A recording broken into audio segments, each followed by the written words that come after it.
दोस्तों नमस्कार, मेरा नाम है अमित और हम लोग आज एक नई सीरीज़ या यूँ कहें कि एक नया वीडियो लेकर आए हैं, जिसमें हम यूपी जो पीएससी है, उसके सिलेबस को डिस्कस करेंगे, उसकी स्ट्रैटेजी को डिस्कस करेंगे कि कैसे आप कम समय में अधिकतम आउटपुट लेकर आ सकते हैं और अपनी जो परीक्षा का रास्ता है, उसे आसान बना सकते हैं। तो ज़्यादा वक्त ना लेते हुए हम इसकी बात शुरू करते हैं। देखो दोस्तों, जब आप अपने प्रीलिम्स की परीक्षा पर आएँगे, तो मैं आपको मोटे अर्थों में एक बात बताऊँ कि इस परीक्षा के 3 चरण हैं, 3 फेजेज़ हैं।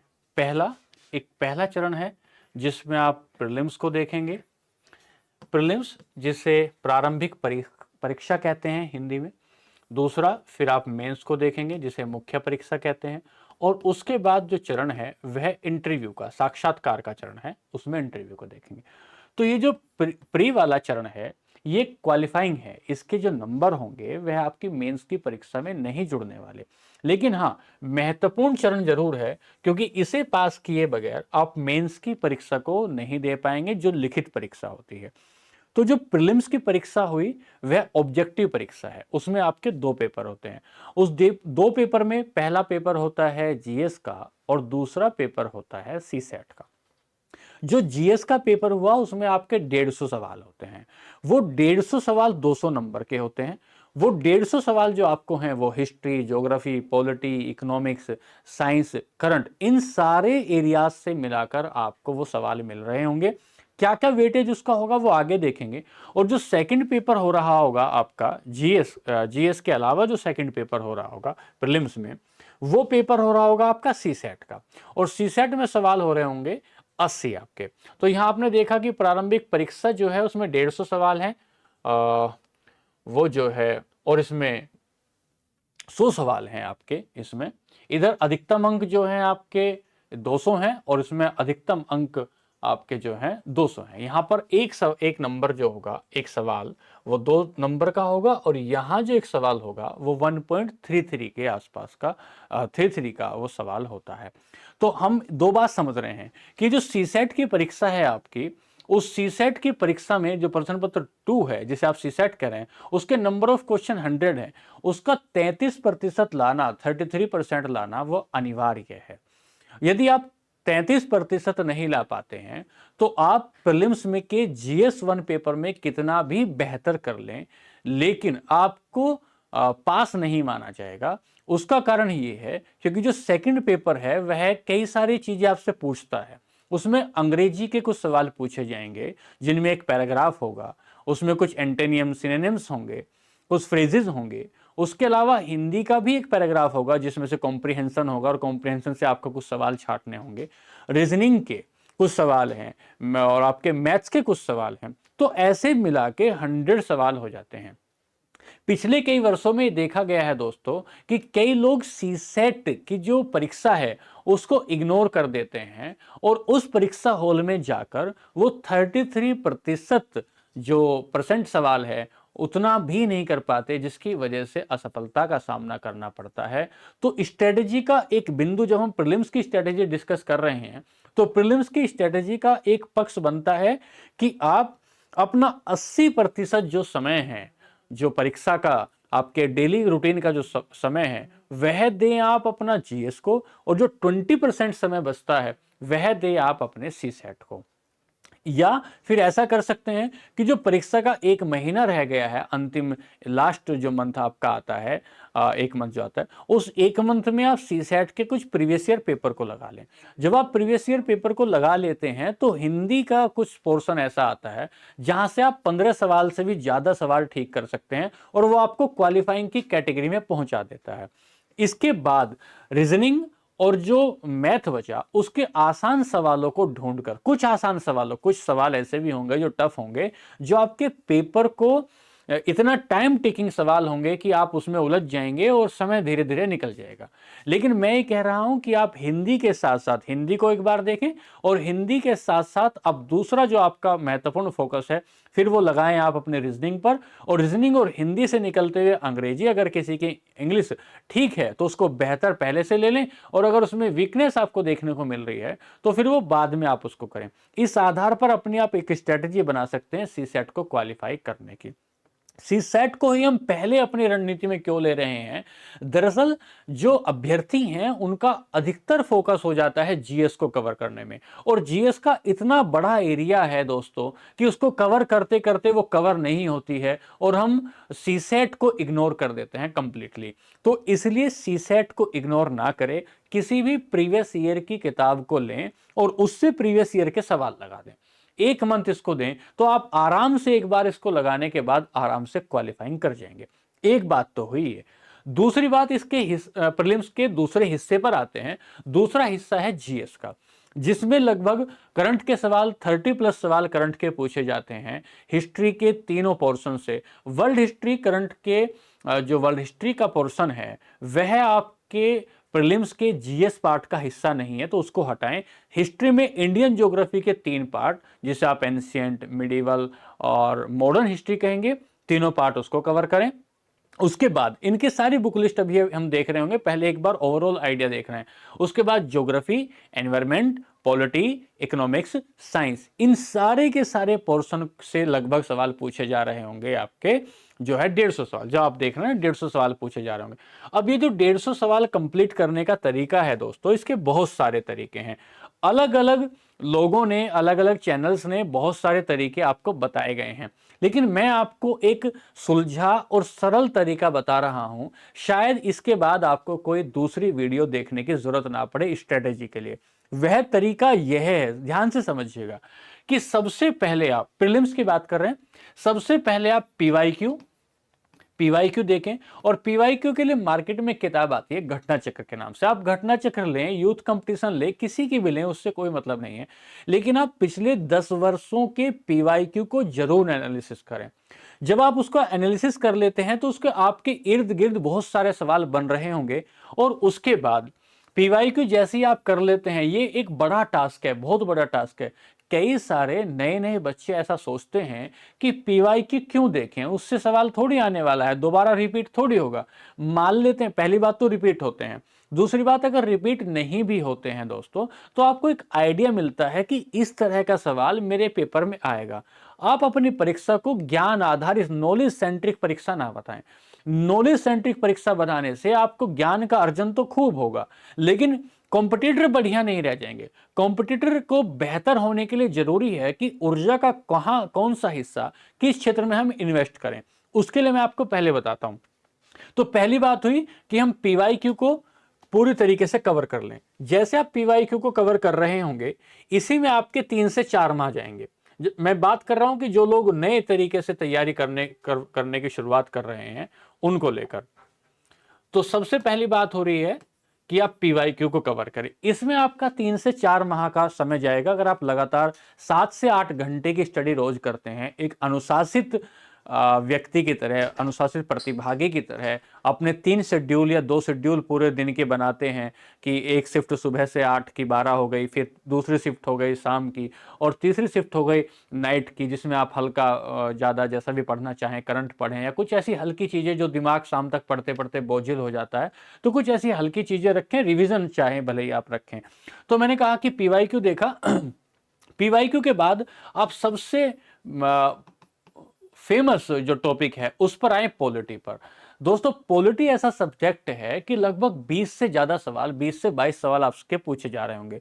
और इसकी खास बात यह है कि इसका जो सिलेबस है वो बहुत वाइड नहीं है। एक बार आप पॉलिटी के सवालों को देखेंगे, 10 से ज्यादा सवाल तो फैक्चुअल होंगे जो सीधे आ जाएंगे। पीवाईक्यू में अगर आपने ढंग से कवर किया है, कुछ रट्टा मारा है, कुछ याद किया है, तो आपको 10 से ज्यादा सवाल मिल जाएंगे। बाकी जो 10 से 12 सवाल और बच रहे हैं, तो आप इसके लिए कोई भी एक किताब, मैं तो कहूंगा कि सबसे पहले पीवाईक्यू का घटना चक्र, और यदि आप चाहते हैं कि उससे आप थोड़ा सा कंसेप्चुअल पढ़ना चाहते हैं, तो सुभाष कश्यप की एक बुक आती है, सुभाष कश्यप की एक बुक आती है, हमारा संविधान, उसे पढ़ सकते हैं। यदि उसे नहीं पढ़ते तो बहुत फेमस एक बुक है लक्ष्मीकांत की, उसे लेकर रख सकते हैं। लेकिन मैं ये कहूंगा कि बोझिल तैयारी को ना करें, ज्यादा अपने कंधों पर बोझ ना डालें। आप मेरे हिसाब से, मैंने आपको एक किताब बताई लक्ष्मीकांत की, जो सर लक्ष्मीकांत ने लगातार यूपीएससी का यूपी पीसीएस के बच्चे पढ़ते हैं। लेकिन मैं जो वरीयता दे रहा हूं, मैं कह रहा हूं पीवाईक्यू का देखें, पॉलिटी का पीवाईक्यू देखें, और ल्यूसेंट जो है आपकी, ल्यूसेंट की पॉलिटी को पढ़ डालें। 16 से 17 पेजेस आपके वहां दिए गए होंगे ल्यूसेंट में। उन 16-17 पेजेस को अगर आप कंठस्थ कर लेते हैं और पीवाईक्यू कर लेते हैं, तो मुझे लगता है 80% से ज्यादा आपका स्कोर हो जाएगा। 80% से ज्यादा इसलिए कह रहे हैं दोस्तों कि 2-4 सवाल दबाव में, तनाव में, भूलने में, कंफ्यूजन में, उसमें गलत हो रहे होते हैं। तो 80% सवाल यहां। दूसरा रास्ता ये है, ये इसलिए बताया गया है कि भाई कोई स्टैंडर्ड बुक बताइए, लेकिन एग्जाम के लिए हम बात कर रहे हैं घटना चक्र की पीवाईक्यू और उसकी ल्यूसेंट की। ये बात होगी पॉलिटी की। इससे जैसे ही आप बाहर निकलेंगे, दूसरा जो टॉपिक आप देखें पॉलिटी के बाद, पीवाईक्यू के पॉलिटी के बाद जैसे आप दूसरा टॉपिक देखें, तो आप सेकंड टॉपिक को ले यहां पर अपनी बायोलॉजी को। बायोलॉजी, जैसे आप बायोलॉजी में आएंगे, जीव विज्ञान में आएंगे, तो दोस्तों टोटल विज्ञान को मिलाकर 25 सवाल लगभग मिलेंगे आपको। 20 से 25 सवाल, बड़ा पोर्शन है विज्ञान का। तीनों, जिसमें कुछ केमिस्ट्री के सवाल होंगे, कुछ फिजिक्स के सवाल होंगे और कुछ बायोलॉजी के सवाल होंगे। तो इसमें ज्यादातर जो सवाल आपको देखने को मिल रहे होंगे, वो सवाल मिलेंगे आपको बायोलॉजी के। ठीक है। अब इसको करने का तरीका क्या है? देखो दोस्तों, इसको करने का तरीका एक तो ये है कि आप इसके पीवाईक्यू, फिर से इसके पीवाईक्यू देखें, किसी भी किताब से इसके पीवाईक्यू देखें। अगर 10 सवाल बायोलॉजी के आ रहे होंगे, उसमें से 2 से 3 सवाल आपके रिपीट हो रहे हैं। ज्यादा ही हो रहे होंगे, लेकिन मैं अपने आप को सीमाओं में रख के कह रहा हूं कि 2 से 3 सवाल आपके रिपीट हो रहे होंगे। उसके बाद स्टैंडर्ड तैयारी की बात कर रहे हैं। अगर आप बिल्कुल मजबूत तैयारी करना चाहते हैं, तो 9th क्लास की बायोलॉजी की एनसीईआरटी है, 9th क्लास की बायोलॉजी की एनसीईआरटी है, उसको एक बार आप पढ़ लेंगे ना, गो थ्रू उसमें से हो जाएंगे, तो आपको पूरी बायोलॉजी की संरचना समझ में आ जाएगी। अरे दिमाग कैसे काम करता है, छाती कैसे, दिल कैसे काम करता है, आपका उत्सर्जन तंत्र कैसे काम करता है, आपका परिसंचरण तंत्र, जो सर्कुलेटरी सिस्टम है, वो कैसे काम करता है, सेल किसे कहते हैं, टिश्यू किसे कहते हैं, इस तरह की सारी बातें आपको उसमें मिल जाएंगी। यदि अपने अनुसार देखें, अपनी क्षमता के अनुसार देखें, यदि आपको 9th क्लास की एनसीईआरटी बोझिल लग रही है, यदि आप बोझिल लग रही है, तो आप एक काम करें कि परीक्षा वाणी की, जो परीक्षा वाणी एक इलाहाबाद से छपती है किताब, परीक्षा वाणी की आप एक किताब लें, जिसमें बायोलॉजी की अलग से किताब आती है, और बायोलॉजी उससे कवर कर डालें। ठीक है। लेकिन केमिस्ट्री को लेकर और फिजिक्स को लेकर कोई किताब लेने की आपको जरूरत नहीं है। आप उसकी पीवाईक्यू के आधार पर तैयारी करें, और जो पोर्शन बचा उसको ल्यूसेंट से कवर करें, उसको ल्यूसेंट से कवर करें। लेकिन इसके लिए आपको नई किताब ना लें, ताकि तैयारी बोझिल ना हो जाए। इतने जो है बोझिल तैयारी के वजह से आगे बढ़ना बड़ा मुश्किल हो जाएगा। तो हमने यहां साइंस का पोर्शन लिया, पॉलिटी के बाद हमने यहां साइंस का पोर्शन लिया। इस साइंस के पोर्शन में आपने बायोलॉजी लिया, और इसको ज्यादा अपनी तैयारी का, साइंस का 60% वेटेज अपने बायोलॉजी को दे दिया, और जो 40% वेटेज बचा दोस्तों, वो आपने फिजिक्स और केमिस्ट्री को दे दिया, और वो देना है आपको पीवाईक्यू के आधार पर। ठीक है। यहां से आगे निकले, यहां से आप आगे आएंगे, तो आपको जो है अगला पोर्शन जो लेना है, वह लेंगे ज्योग्राफी और एनवायरमेंट का।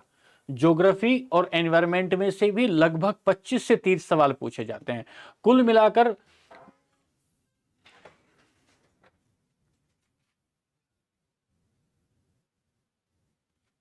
एक सेकेंड, ये, हाँ जी, फिर आप आएंगे ज्योग्राफी और एनवायरमेंट, भूगोल और पर्यावरण, भूगोल और पर्यावरण। तो भूगोल और पर्यावरण में जैसे ही आप आ रहे होंगे दोस्तों, तो इसमें सबसे पहले आप क्या करें, सबसे पहले तो घटना चक्र का पीवाईक्यू लें, उससे आपको एक अंदाजा लग जाएगा कि एग्जामिनर पूछता क्या है। और उसके बाद भूगोल के लिए एक स्टैंडर्ड बुक है महेश बर्णवाल की, महेश बर्णवाल की एक बुक है, और उस महेश बर्णवाल की बुक से आप जो है ज्योग्राफी को तैयार कर लें। और साथ में महेश बर्णवाल की बुक के साथ में आप ल्यूसेंट का जो ज्योग्राफी का पोर्शन है, क्योंकि उसमें बहुत फैक्चुअल डेटा है, उस ल्यूसेंट के ज्योग्राफी के पोर्शन को वहां से कवर कर ले। अब जब बात आती है एनवायरमेंट की, तो एनवायरमेंट के लिए फिर से परीक्षा वाणी की एक बुक आती है, छोटी सी बहुत बारीक सी बुक है, क्योंकि एनवायरमेंट के जो सवाल हो रहे होंगे बहुत कंसेप्चुअल सवाल नहीं आते। ओजोन दिवस कब मनाया गया है, पर्यावरण की परिभाषा क्या होती है, जो पारिस्थितिकी तंत्र है वो नाम किसने दिया है, सबसे ज्यादा जो उत्पादकता होती है प्राथमिक उत्पादक की, द्वितीय उत्पादक की, इनके बीच में क्या संबंध होते हैं, बायोटिक और एबायोटिक में क्या क्या डिफरेंसेस होते हैं, ऐसे सवाल आपसे पूछ रहा होगा। और उन सवालों में या फिर रिन्यूएबल एनर्जी को लेकर सवाल पूछेगा, जैसे कि आरओ की परीक्षा में भी देखा है। तो आप अगर इसको भी कवर कर लेते हैं, इसमें 8 या 10 पन्ने दिए गए हैं ल्यूसेंट के, इसको कवर करके पहले तो पीवाईक्यू देखें, पीवाईक्यू को देखने के बाद ल्यूसेंट को एक बार गो थ्रू हो जाए, और उसके बाद अगर आप परीक्षा वाणी से निकल जाते हैं तो आपका कोई सवाल, कोई का मतलब है कि 80 से 90% की एक्यूरेसी आपकी यहां आ जाएगी। तो इससे हमने देखा अभी पॉलिटी को कवर किया, ज्योग्राफी को कवर किया, एनवायरमेंट को कवर किया और साइंस को कवर किया। इसके बाद हम चलते हैं अपनी इकोनॉमिक्स पर, हिस्ट्री पर और प्लस हिस्ट्री पर। जैसे ही आप हिस्ट्री पर जा रहे होंगे दोस्तों, देखिए समझिएगा बात को, जब आप हिस्ट्री को देखें इसके बाद, तो हिस्ट्री में 3 पोर्शन हो गए हैं। पहला पोर्शन है एंशिएंट का, दूसरा पोर्शन हो गया है आपका मिडिवल का, दूसरा पोर्शन हो गया आपका मिडिवल का, और तीसरा पोर्शन जो हो रहा है वो है मॉडर्न।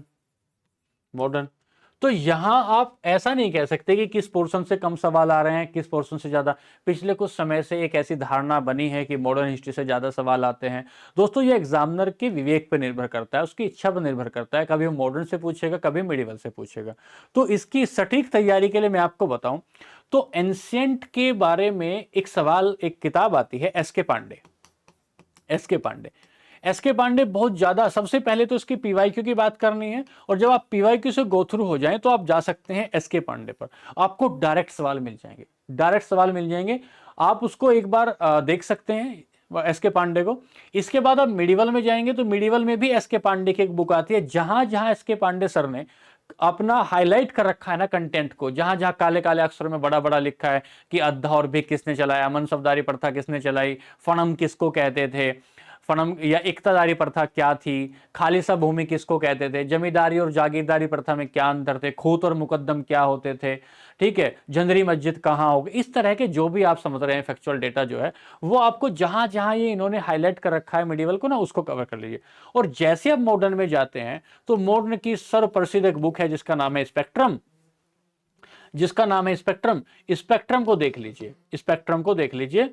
और इन तीनों किताब के माध्यम से आप एस के पांडे, मॉडर्न हिस्ट्री के लिए स्पेक्ट्रम, और मिडिवल से फिर एस के पांडे, अगर आप इनको कवर कर लेते हैं तो आप एक ऐसे जोन में आ जाएंगे कि आपके सवाल गलत नहीं होंगे। दोस्तों ये जो मैं आपको हिस्ट्री की स्ट्रेटेजी बता रहा हूं ना, ये एक लंबी स्ट्रेटेजी तो है, लेकिन ये ठोस स्ट्रेटेजी है, टाइम टेकिंग तो है, इसमें आपको वक्त लग जाएगा, लेकिन ये टाइम टेकिंग के साथ साथ ठोस है। एक बार आपने इससे कवर कर लिया या एक बार आपने इस तरीके से सिलेबस कवर कर लिया तो आपका प्रीलिम्स और मेंस में बड़ी आपको एक आसानी हो जाएगी। हर तरीके के, हर काम को करने के कुछ तरीके होते हैं, शॉर्टकट कोई तरीका नहीं होता। ढंग से आपको एक बार गो थ्रू अपने सिलेबस से होना पड़ेगा, और उसके बाद आप परीक्षा में बैठेंगे तो आपका मनोबल नीचा नहीं होगा, ये मैं आपको गारंटी दे रहा हूं। हिस्ट्री के बाद आप आते हैं इकोनॉमिक्स पर, और ये बात आप सभी जानते हैं कि इकोनॉमिक्स का जो पोर्शन है ना दोस्तों, वो उतना डीप नहीं पूछा जाता यूपीपीएससी में जितना कि यूपीएससी में पूछते हैं। आईएएस की जो परीक्षा होती है उसमें अप्लाइड सवाल हो रहे हैं। यहां आप जैसे ही आएंगे, इसके लिए आप ल्यूसेंट का जो पोर्शन है, ल्यूसेंट का जो इकोनॉमिक्स का पोर्शन है उससे कवर करें, क्योंकि इसमें पूछी जा रही है योजनाओं का क्रम, स्वच्छ भारत कब चलाई है, कौशल भारत कब चलाया है, ऐसे करके, या जो है वेतन के बदले जो अनाज दिया जा रहा है वो कब चलाया है। इन सारी योजनाओं को, जीवन ज्योति योजना है, इन सारी योजनाओं को ऊपर नीचे लगाने के लिए, ऊपर नीचे करने के लिए सवाल आएंगे। पंचवर्षीय योजनाओं को सवाल पूछ रहा होगा, अर्थव्यवस्था इस बार किताब पूछिए एडम स्मिथ ने किसने क्या लिखा है, तो जनसंख्या से कोई सवाल पूछेगा, इससे आप कवर करेंगे। यहीं पर सेंसस से सवाल आते हैं, तो सेंसस का सवाल भी ल्यूसेंट में दिया गया है। नहीं तो सेंसस की छोटी सी पत्रिका परीक्षा वाणी के माध्यम से आती है, और परीक्षा वाणी से आप उस सेंसस को कवर कर सकते हैं। तो आप यहां देखें, अगर आप यहां देखो तो हिस्ट्री का हमने बताया आपको 3 किताबें। हिस्ट्री का सबसे पहला सोर्स पीवाईक्यू तो सभी का सोर्स है दोस्तों, इससे बड़ा रामबाण तो कोई नहीं है, इससे बड़ा रामबाण कोई नहीं है। और दोस्तों कई सारे लोग ऐसे हैं जो केवल पीवाईक्यू के बेस पर ही परीक्षा निकालते हैं, केवल पीवाईक्यू। मेरे नए भाइयों बहनों से, मेरे मित्रों से ये निवेदन मेरा हाथ जोड़ के है कि पीवाईक्यू वो रास्ता है जिससे आप बड़े से बड़े किले को इसको तोड़ सकते हैं। तो पहला रास्ता पीवाईक्यू। उसके बाद आप हिस्ट्री पे गए तो एंशियंट और मिडिवल हिस्ट्री के लिए आपको किताब बताई जिसका नाम एस के पांडे है। उन किताबों को पढ़ लेंगे तो आपको आज नहीं, आजीवन भविष्य में कभी कोई दिक्कत नहीं आएगी। और जब आप मॉडर्न की बात करते हैं तो यहाँ पे स्पेक्ट्रम को पढ़ेंगे। स्पेक्ट्रम्स को पढ़ने के बाद आप पीवाईक्यू लगा देंगे तो आप बिल्कुल एकदम आजाद पंछी की तरह उड़ रहे होंगे अपने सिलेबस में हिस्ट्री के। ज्योग्राफी में आएंगे तो ज्योग्राफी में हम आपको बता रहे हैं कि यहाँ आपका जो महेश बर्णवाल एक किताब आती है, महेश बर्णवाल से अपने कंटेंट को तैयार करें एक बात, और महेश बर्णवाल से बाहर निकलें ज्योग्राफी में तो फिर ल्यूसेंट के कुछ कंटेंट को देखें, ज्योग्राफी का जो पार्ट है, ठीक है, इससे कवर हो जाएगा। पीवाईक्यू चलता रहेगा।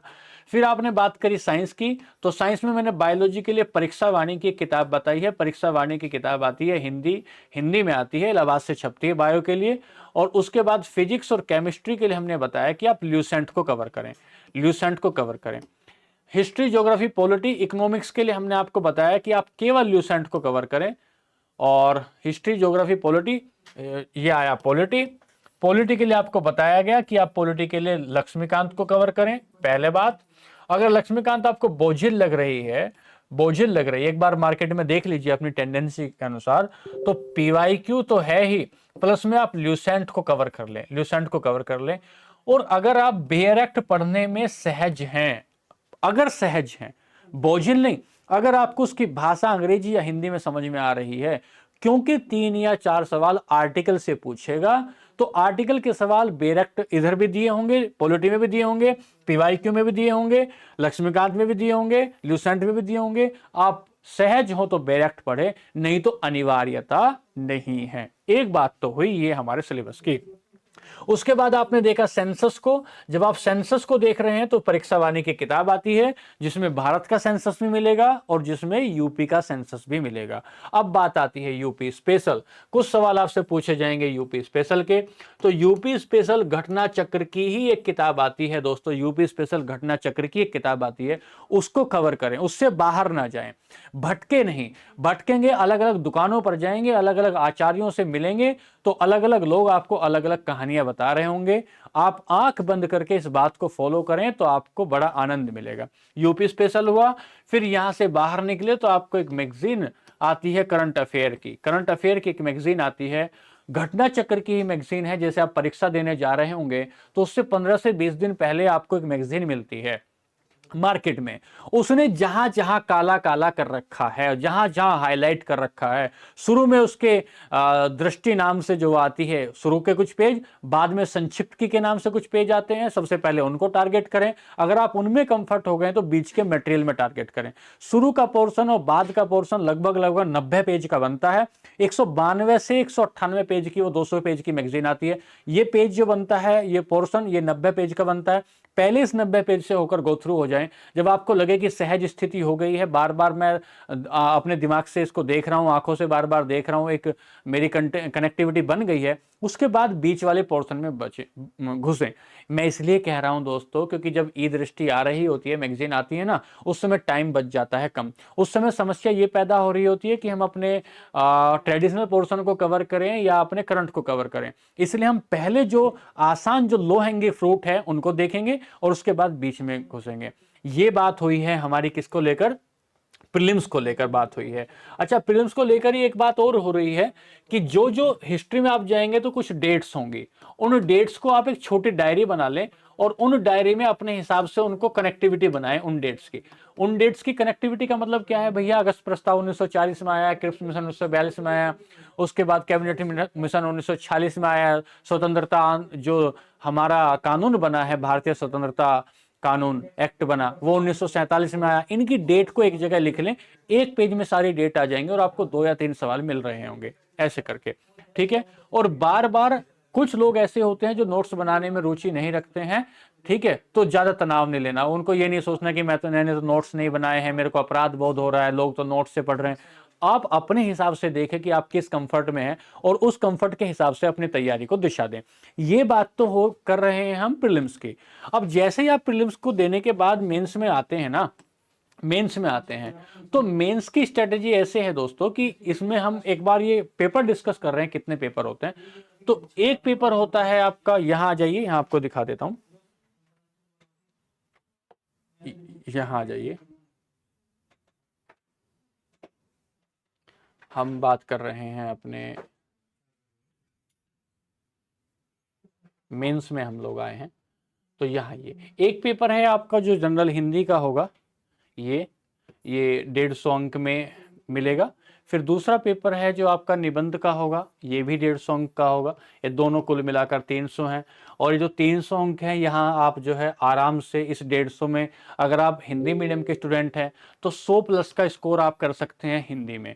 और जो निबंध है, अगर आप बेहतर तरीके से निबंध को लिखते हैं तो 90 के आसपास बेहतर तरीके से स्कोर हो जाता है, 80 से लेकर 90 तक।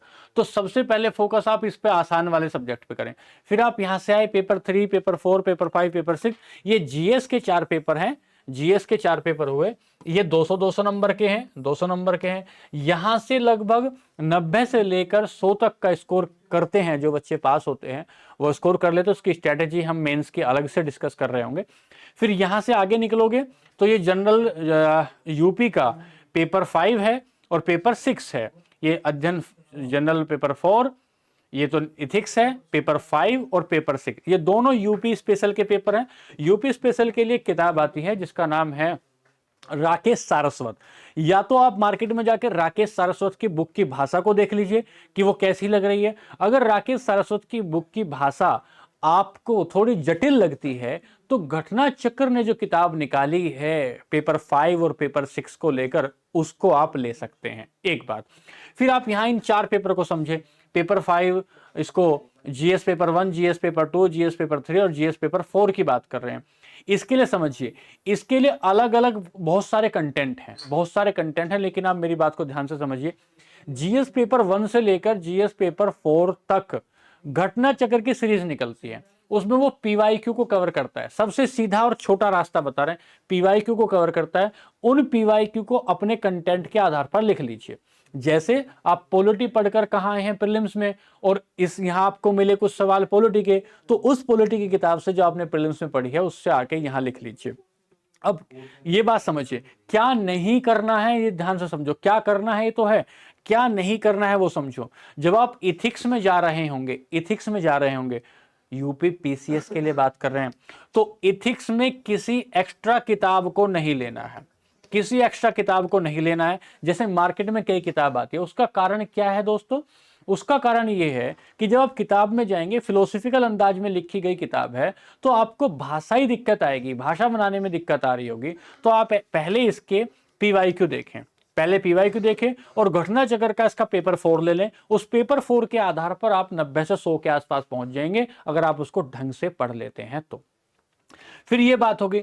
फिर यहां देखा आपने कि पर्यावरण के लिए लिखा है, तो पर्यावरण के लिए क्या मैं कोई किताब ले लूं क्या? पर्यावरण के लिए कोई किताब नहीं लेनी है। सुरक्षा और आपदा प्रबंधन के लिए कोई किताब नहीं लेनी है।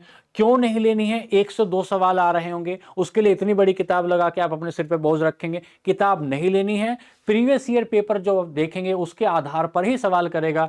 करंट का सवाल कुछ आ रहा होगा, जब आप मेंस लिख रहे होंगे, बहुत सारी जो कोचिंग्स हैं या हम जो टारगेट आईक्यू आपको कंटेंट दे रहे होंगे, उस कंटेंट के आधार पर, उस कंटेंट के आधार पर अपने आप मेंस को लिख सकते हैं। क्योंकि हमारा जो कंटेंट हम आपको दे रहे होंगे वो मेंस की परीक्षा तक अपडेटेड कंटेंट हो रहा होगा, चाहे वो पर्यावरण का हो, चाहे वो आपदा प्रबंधन का हो। तो अगर आप इनकी किताब खरीदते हैं ना दोस्तों, तो आप गलत दिशा में चले जाते हैं, आपकी एनर्जी का बड़ा हिस्सा कंज्यूम हो जाता है।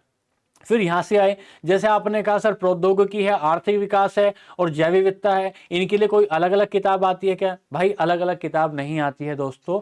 इसके लिए आप बहुत सारे कोचिंग का कंटेंट आता है जो पहले से ही टॉपिक वाइज दिया गया है, या टारगेट आईक्यू का भी अपना कंटेंट है, उसको देख के फॉलो कर सकते हैं। ये बात होगी।